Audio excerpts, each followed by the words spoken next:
Welcome back to the news at 10. I'm handing you over now to my colleague Linda Kibe in Abuja with more on the news at 10. Hi, Linda. Hello, Amarachi. Former President Olusegun Obasanjo says Nigeria's development is hinged on the partnership of the public and private sectors, and one cannot work effectively without the other. He made the remark at a forum by the Kaduna Chamber of Commerce, Industry, Mines and Agriculture held at International Trade Fair Complex in the Kaduna state capital. Chief Obasanjo criticized what he termed the inability of both the present and past governments in the country to work with the private sector to develop the nation's socio-economy.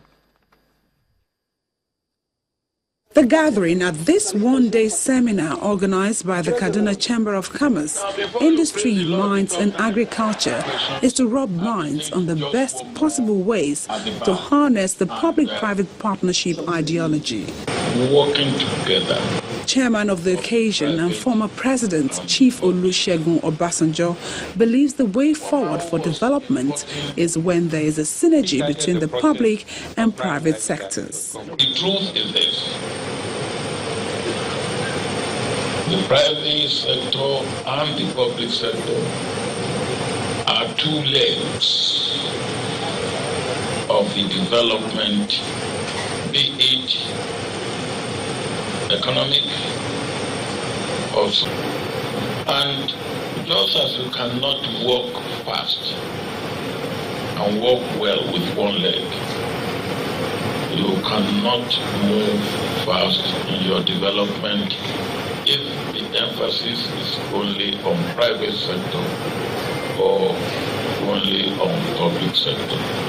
Former Minister of Finance and National Planning Shamsuddin Usman lists out some recommendations on what the government needs to do in order to get it right. The Federal Executive Council, under the existing law, is not even supposed to be approving contracts. The act as designed by Baba during time should have a commission or a board chaired by the Minister of Finance. Because Fed uses waste a lot of time just looking at contracts. What you should be looking at policy like these issues.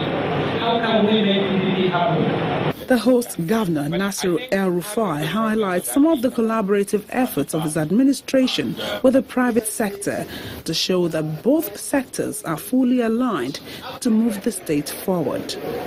We are introducing private participation in managing some of our tertiary hospitals.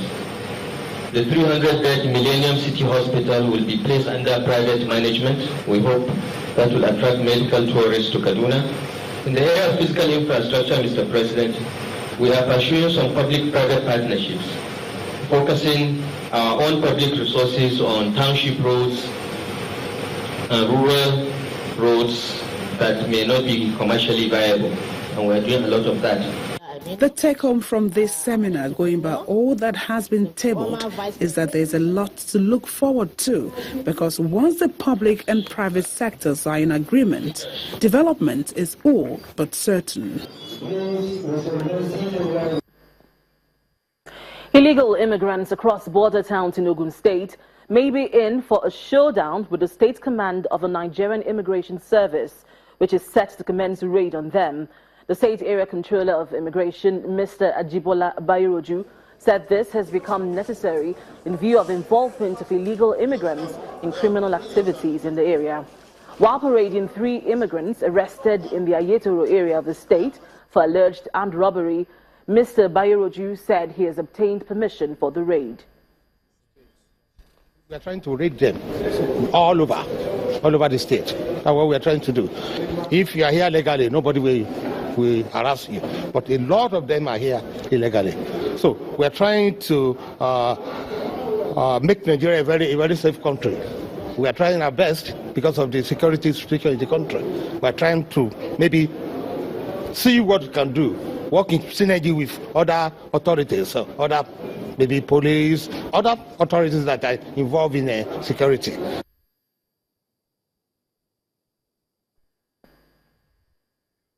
Meanwhile, migrants from Nigeria to other African countries are also not having it easy, as 41 victims of human trafficking have been evacuated from Mali. They arrived at the Murtala Mohammed International Airport aboard a military transport aircraft at about 7:25 p.m. today. Their return was facilitated by the Nigerian Air Force, the Office of Diaspora and Foreign Affairs, and NAPTIP. The Special Assistant to the President on Diaspora and Foreign Affairs, Mrs. Abike Dabiri-Eriwa, said 6 members of a trafficking ring have been arrested.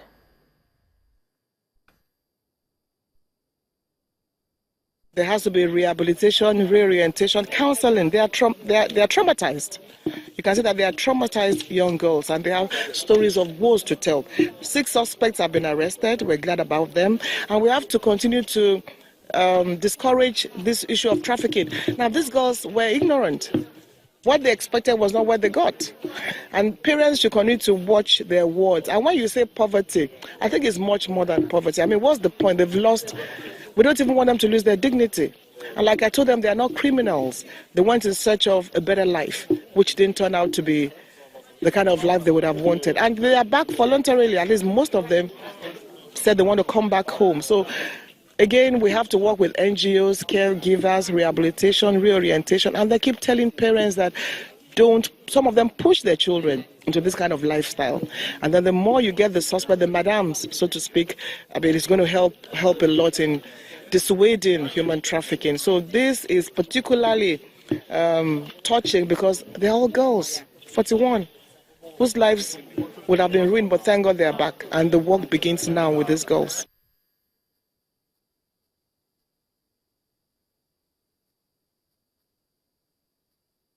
And that's all from Abuja. Back to you, Amarachi. Thanks a lot, Linda.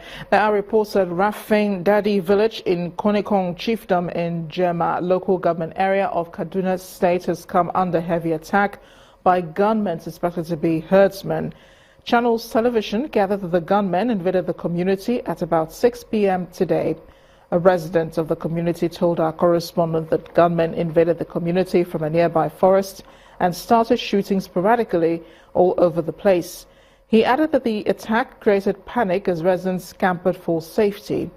This is coming barely 1 week after gunmen attacked Bankin Kogi and Atakat communities in Jema and Kaura councils. The police State Police Command is yet to confirm the latest incident.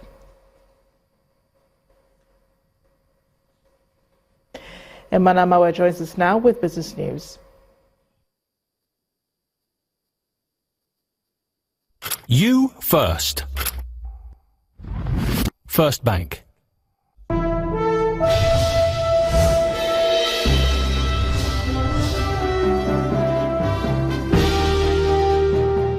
Hello and welcome to Business News.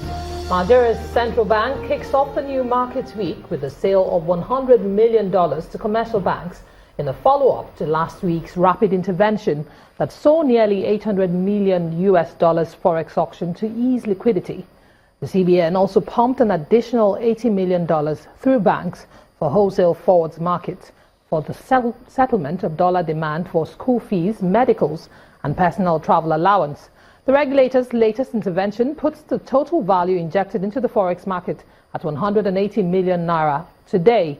Market analysts say they look to a further narrowing of naira-dollar to not more than 140 basis points at the current rate movement, holding at a support level of 400 naira in exchange for $1 American on the street. And one of Nigeria's Tier 1 listed lenders, Zenith Bank, today announced its full-year earnings that beat the street, showing gross earnings surged nearly 75 billion naira to a record 507.99 billion naira. Zenith is the first among all the listed commercial banks in Nigeria to report its financials for the past financial year that ended December the 31st. The bank posts a net interest income of up to 240.17 billion naira, while net profit was reported at 129.65 billion naira. That's higher than the 2015 figure by some 13.05 billion naira. The lender is proposing a cash dividend payout of 177 kobo for the period under review, with payment date set for March the 23rd. Now, positive momentum renews at the local equities market today as the broad index opens the last 2 days of February up by nearly 0.5%. BC Adebayo has the rest of the details.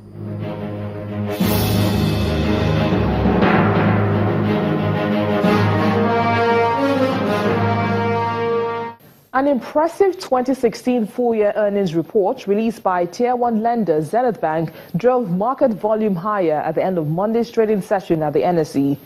The banking sector index closed in positive 1% territory, with gains recorded by GT Bank, FBNH as well as Diamond Bank. The all-share index appreciated by 0.49%, closing at 25,373.42. Investors exchanged 254.74 million shares in transactions worth 2.53 billion naira in 3,373 deals. Market breadth recorded a tie with 17 gainers to 17 losers. Honeywell Flour, Seplat and UACN led the gainers category, while 7-Up, NPF Microfinance Bank and Cadbury were the top 3 losers for Monday. And that's it on the stock market reports. I am BC Adebayo.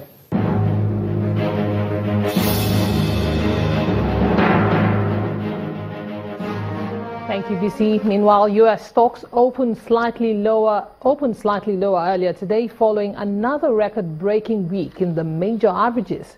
With more details is VOA Channel's TV business correspondent, Joe Malandrino from the Nasdaq market site in New York. U.S. stocks open lower with consumer staples leading the decline in early trade. Now, this follows the big story Friday with the late push that lifted major averages into positive territory in the final minutes of trade, helping to extend the Dow Jones Industrial Average to a record-winning streak of 11 days, while the S&P 500 also closed at record highs. With its closing highs, the S&P 500 and the Nasdaq Composite have gained for 5 weeks in a row, while the Dow has risen for 3 straight weeks. What's interesting is the move over the past few weeks propelling stocks to record highs has not been parabolic, but more of a slow, steady push. Traders will be focused on durable goods and home sales data, as well as a key speech later on Tuesday night from President Donald Trump when he addresses a joint session of Congress to broaden support for his policy agenda. Trump is expected to roll out his budget plan and overhaul the tax code and healthcare systems. The earnings calendar continues to wind down, but there are some widely watched companies set to report this week, including Priceline.com, AutoZone, Target, and Lowe's. From the Nasdaq market site in New York, I'm Jill Malandrino, and this is VOA Channel's Business News. Asian stock markets are all in the red today, while Europe ended mixed. Let's see how some other stock markets across the globe fared.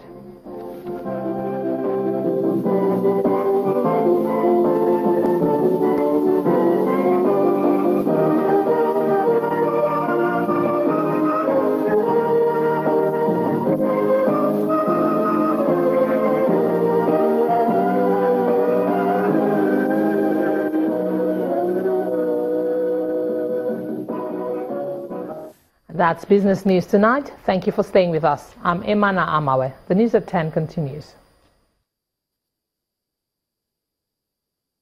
You first. First Bank.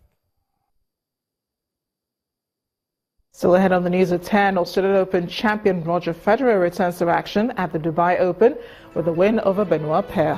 That's the sports news. Join us again.